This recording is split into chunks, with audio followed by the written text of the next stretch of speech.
Hey, as an atheist, I spend a lot of my time, at least in my own head, debunking people's claims and being intensely skeptical about people's claims of supernatural events or spiritual events.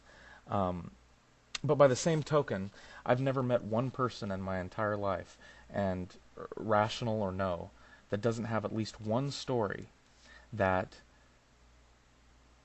they wouldn't believe if it hadn't happened directly to them, if they hadn't been there.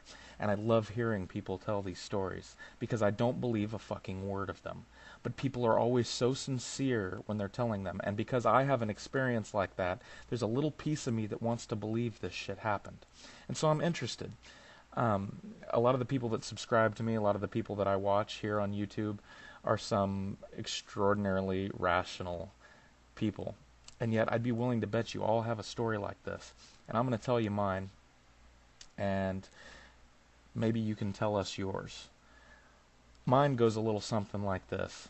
When I was 8 years old, my parents got a divorce and filed for bankruptcy, and we lost our house. And my mother went to live with some friends, and my dad was forced for a period of time to live in a mobile home. Now, I'm really revealing my deep, deep white trash roots with this story, but fuck it. I'm white trash. I, my sister and I didn't live in the mobile home with them. We actually lived in a camper shell that was on blocks next to the mobile home. Now, a camper shell, I don't see a lot of these around these days. They fit on a full-size pickup, and it's like a little module that you would attach to the back of a pickup. And it's basically like a 1 or 2 person camper. So anyway, my sister and I lived out of that. My dad lived out of this mobile home. And the great thing about it for me is that this mobile home and camper shell was parked in my best friend's backyard. So it sounds really awful, but for an 8-year-old, it was awesome. It was like camping out every night. My best friend was always spending the night. We were hanging out all the time. It was great. So one night, my best friend John and I were in this camper shell, and we were laying on our stomachs in the bed, and the bed goes up and over the top of the cab, so it's raised up and there's a window. And so we were staring out this window. Now, we were nerds. I mean, complete nerds. We watched Star Trek: The Next Generation. We were both Star Wars nerds, and I guess that's why there's a really skeptical part of me that wants to just discount this entire experience to, an overactive young mind, an overactive imagination. But this experience is so real for me.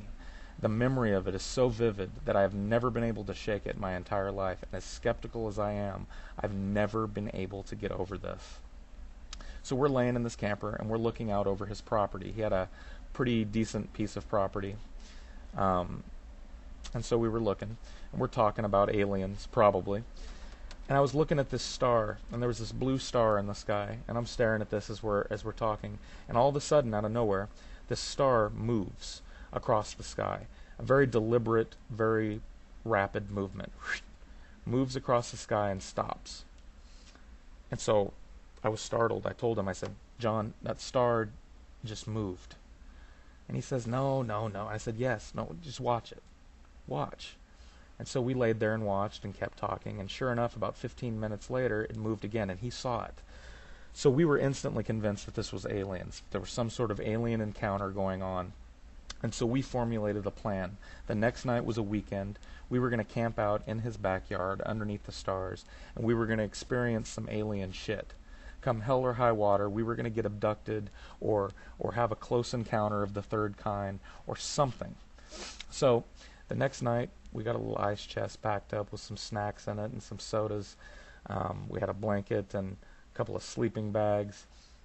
He had a little voice recorder because we wanted to get some sort of audio documentation if there was an alien. So anyways, we camped out. We stayed up pretty late that night, and eventually we passed out. Nothing happened. Now this is where it gets weird. To the best of my recollection, it was the wee hours of the morning. I woke up. Now, his property, sloped. There was a hill that sloped down, and at the bottom of this hill there was a pond. Now, we had camped out on the top of this hill, looking out over this big pond that he had on his property. And when I woke up, all of our stuff, including us, had moved to the bottom of this hill. Now, I shit you not. Right there it becomes unbelievable, and right there 99% of you just rolled your eyes. But I'm telling you, I woke up and all of our shit, undisturbed, had moved to the bottom of this hill. So I woke John up and I said, John, look where we are. And he's groggy and he looks around and he notices what has happened. I mean, the blanket was in the exact same spot. The ice chest had moved with us. His tape recorder was there. Everything was as it should be, except for we were 75 feet from where we had camped. And as we're freaking out about this, I hear a noise, and my attention's drawn to the pond that we're pretty close to. We're about 20 feet from the pond now. And I hear a noise, and I see something on the edge of the pond to the left-hand side of the pond, and I kind of elbow John in the ribs, and I said, look. And he looks. Now, I don't know what it was, but there was something in the brush on the left-hand side of the pond moving. And it was messing with the water. We heard it splash, and we heard a ripple. Now, this was not a frog jumping, because there was something outside of the pond, something large enough to be probably a young child or a man, maybe. I didn't see a humanoid outline, but there was something. Now, it could have been, he lived out in the country. It could have been a pig, or I don't know what fucking lives out there. But I don't think a pig is capable of doing what happened next. So we're already freaked out about the whole moving downhill thing. So we decide we're going to go check this out. He clicks his tape recorder on, and we walk towards this thing really quietly. We get about 15 feet from where this thing is standing on the edge of the pond.